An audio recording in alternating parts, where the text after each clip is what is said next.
naglakas ng loob si Nate na ligawan nga itong si Jenny matapos nga niyang marinig ang pinag-usapan nga nito ni Jenny at ni JC na mahal nga siya nito ni Jenny.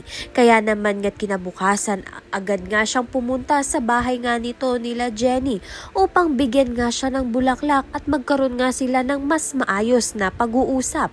Kaya naman nga't hindi na nga ito mapipigilan pa ni Jenny dahil suportado nga siya ng kanyang kaibigan na si Basha na wala na nga raw kawala itong si Jenny.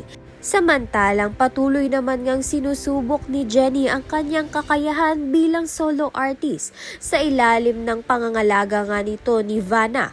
Gayunpaman, hindi naging madali ang kanyang pagbabalik dahil nananatili pa ring sariwa sa isipan ng maraming tao ang naging issue niya noon. Sa kabila nito, hindi nawawala ng pag-asa ito ngang si Vanna at naniniwalang nagsisimula pa lamang ang bagong yugto ng karera ni Jenny. Sa kabilang banda naman nga, usap-usapan ngayon na mayroon na ngang secret lover. Ito ngang si Dara. Ito nga ba kaya ang dahilan kung bakit hindi na nga siya minahal noon ni Dio? Kaya naman nga't yan at iba pa ang dapat nating pakaabangan. Maraming salamat sa iyong panunood.